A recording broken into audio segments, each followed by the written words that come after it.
அடிப்படையில் நம்முடைய தலைமை அலுவலகத்தில் அண்ணன் கரு நாகராஜன் அவர்கள், மாநிலத்தினுடைய துணைத் தலைவர்கள், எல்லா தலைவரோடு சேர்ந்து பத்திரிகையாளர் சந்திப்பு நடத்தியிருக்கிறாங்க. எலக்ட்ரானிக் சிக்னேச்சர் வெப்சைட் மூலமாக நம்முடைய அன்பு சொந்தங்கள் ஆதரவு கொடுக்குறவங்க போடலாம். அதே போல் ஃபீல்டில் ஃபார்ம்லேயும் வந்து கையெழுத்து போட்டு கொடுக்கலாம். இது மார்ச் 5ஆம் தேதி ஆரம்பிக்கப்படக்கூடிய இயக்கம் மார்ச், ஏப்ரல், மே கடைசி வரை முழுமையாக இந்த இயக்கம் நடக்கும். எங்களுடைய இலக்கு 1 கோடி கையெழுத்தை தமிழகத்தில் வாங்கணும். அதை வந்து மாண்புமிகு ஜனாதிபதி அவங்ககிட்ட கொடுக்கணும் என்பது எங்களுடைய விருப்பம். அதனால் அந்த 2 விஷயத்தை பத்திரிகை நண்பர்கள்ட்ட ஃபர்ஸ்ட் சொல்லிடுறோங்கன்னா, அதன் பிறகு உங்களுக்கு இருக்கக்கூடிய கேள்விகளுக்கு பதில் சொல்லுங்க. தொகுதி சீரமைப்பு பற்றி தொகுதி மக்கள் தொகை அடிப்படையிலையா இந்த விகிதாச்சார அடிப்படையில் இந்த குழப்பமான விஷயத்தை அண்ணாமலை ஒரு நிமிஷம், இந்த பிரச்சனை கிளப்புனது யாருங்கன்னா, தொகுதி மறுசீரமைப்பு அப்படின்னு ஃபர்ஸ்ட் இந்த பொருளையை கிளப்புனது யாரு? மாண்புமிகு முதலமைச்சர் ஐயா ஸ்டாலின் அவர்கள் கடிதம் போடுறாரு. எனக்கு டெல்லியிலிருந்து சொன்னாங்க, எனக்கு தகவல் வந்துச்சு, எனக்கு ஒரு இன்ஃபர்மேஷன் இருக்கு, 848 சொன்னாங்கன்னு பிரச்சனை ஆரம்பிச்சது அவர். அந்த பிரச்சனைக்கு முற்றுப்புள்ளி நாங்க வச்சிருக்கோம். என்ன வச்சிருக்கோங்கன்னா, அதாவது ப்ரோரேட்டா விகிதாச்சார அடிப்படை அப்படின்னு நம்ம சொல்லியிருக்கோம். அப்படின்னா என்ன அர்த்தம்? இன்னைக்கு இந்தியாவில் 543 மக்களவை தொகுதிகள் இருக்கு, 543 பாராளுமன்ற உறுப்பினர்கள் இருக்கிறாங்க. தமிழகம் வந்து 39 பேர் நாம் இருக்கோம். அப்படின்னா 543 நம்ம எவ்வளவு ஒரு ரேஷியோ போட்டுக்கிட்டீங்களா? 7.1516% இருக்கும். 7.2% குறைவு. நாளைக்கு அது 600 சீட்டோ 700 சீட்டோ 800 சீட்டோ 900 சீட்டோ அது வரும் பொழுது விகிதாச்சாரம்னா என்ன?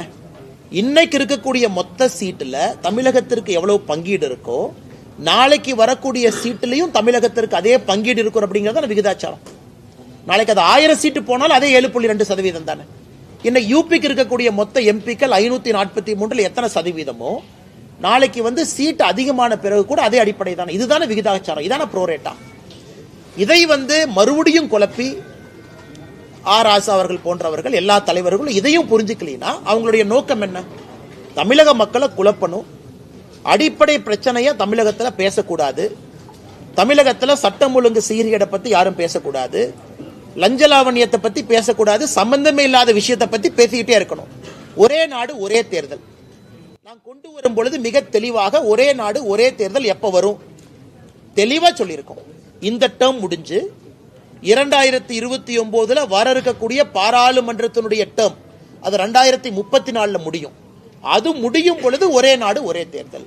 இவங்க ஒரு வருஷமா ஐயோ ஒரே நாடு ஒரே தேர்தல் வருதாமா, எங்க திமுக ஆட்சி கலைஞ்சிருமா, எங்க திமுக ஆட்சி 4 வருஷத்துல இல்லாம போயிருமா, இப்படிதான் கதை கட்டிட்டு இருந்தாங்க. பாராளுமன்றத்தில் ஒரே நாடு ஒரே தேர்தல் என்று சொல்லும் பொழுது தெல்ல தெளிவாக எப்படி வரும் அப்படின்னு ஒரு கமிட்டி போட்டு முன்னாள் ஜனாதிபதி அவர்கள் அதற்கு தலைமை ஏற்று ரிப்போர்ட்டை கொடுத்திருக்கோம். அதே மாதிரி நாம தொகுதி மறுசீரமைப்பு என்று சொல்லும் பொழுது சென்சஸ் எப்ப வரும், டேட்டா எப்ப வரும், ஏன்னா ப்ரொபோஷனல் ரெப்ரசன்டேஷன் எப்படி வரும், ஏன்னா உங்களுக்கு சென்சஸ் டேட்டா கூட தேவை இருக்காது. ப்ரொபோஷனல் ரெப்ரசன்டேஷன் அப்படின்னா தான் உங்களுக்கு சென்சஸ் டேட்டா வேணும், மக்கள் தொகை வேணும். இன்னைக்கு நம்ம ப்ரோரேட்டான்னு சொல்றோம். இருக்கக்கூடிய சீட்டு அதே ப்ரோரேட்டா அதே விகிதாச்சார அடிப்படையில் மேல உயரப்போகுது. இது எல்லாம் நம்ம சொன்ன பிறகு மறுபடியும் அனைத்து கட்சி கூட்டம் எதற்காக?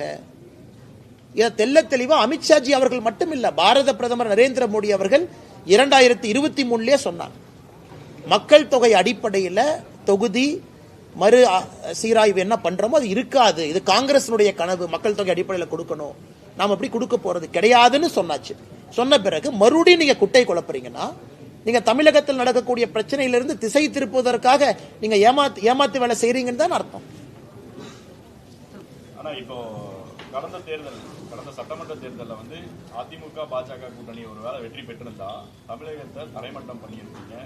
பிளஸ் வந்து பாஜக வந்து அதிமுகவை அடிப்பணியை வைத்து பல திட்டங்களை செயல்படுத்திருக்கு. நேற்று வந்து அந்த முதல்வர் பேசியிருக்காரு.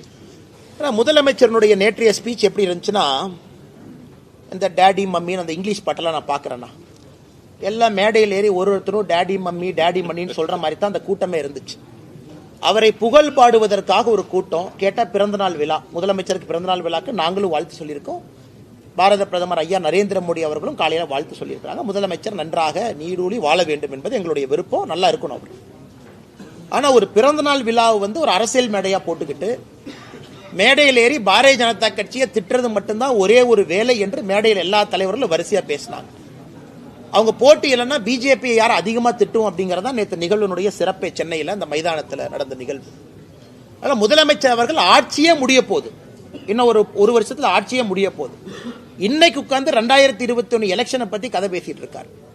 முதலமைச்சர் அவங்க கிட்ட 4 வருஷத்துல நீங்க என்ன சாதனை பண்ணீங்கன்னு நேற்று மேடையில கொடுத்திருக்கணும்ல. ஐயா முதலமைச்சர் அவர்களுக்கு 72வது பிறந்தநாள் விழா கொண்டாட்டத்தின் பொழுது பாருங்க 4 வருஷம் நாம் வந்த பிறகு தமிழகத்துல பாருங்க சட்டம் ஒழுங்கு இப்படி இருக்கு, பெண்களுக்கு எதிரான வன்கொடுமைகள் 10% குறைஞ்சிருக்கு, இப்படித்தானே பேசுவாங்க. முதலீடுகள் இவ்வளவு கொண்டு வந்திருக்கேன். இதுதான் 4 வருஷம் கழிச்சு நான் பேசி பார்த்திருக்கேன். முதல் முறையா ஒரு முதலமைச்சர் 2021 எலெக்ஷன் இப்படி நடந்ததா அப்படி நடந்ததா அப்படின்னு சொன்னாலே முதலமைச்சர் அவர்களுக்கு ஆட்சி செய்வதற்கு விருப்பம் இல்லை.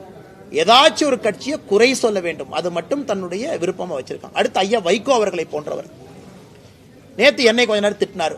அவருக்கு எவ்வளவு சந்தோஷமா வைகோ ஐயா அவர்களுக்கு என்னை கொஞ்ச நேரம் ஒருத்தர் செங்கல் எடுத்துருவான்னு வர்றான், அவனை விட மாட்டேன், நான் இருக்கிற வரைக்கும் எப்படி செங்கல் எடுப்பான். அரசியல்ல சில தலைவர்கள் ஏன் ரிட்டையர் ஆகணும் அப்படிங்கிற உதாரணம் ஐயா வைகோ அவர். அந்தந்த வயசு வரும்போது ரிட்டையர் ஆயிடும், ஆகலின்னா அந்த பிரச்சனை வரும். மேடைக்கு போய் என்னை மாதிரி சின்ன பையனை எல்லாம் பிடிச்சி திட்டுறது, முதலமைச்சர் அவர்களுக்கு புகழ் பாடுவதற்காக அந்த மேடையை பயன்படுத்துறது, இது மட்டும்தான் இருந்ததோ தவிர ஆக்கப்பூர்வமாக அந்த பிறந்தநாள் விழால ஒரு தலைவர் ஒரு கருத்து சொன்னாங்க அப்படின்னு நான் பார்க்கலீங்கண்ணா. அப்படித்தான் அண்ணனுடைய கேள்விக்கான பதில் அதானுங்கண்ணா. அதாவது ஆக்கப்பூர்வமா இல்லாம இன்னும் 2021 எலெக்ஷனை பத்தியே நோன்றாருன்னா அவர் 4 ஆண்டு காலமாக எந்த வேலையும் செய்யலின்னு தான் அர்த்தம்.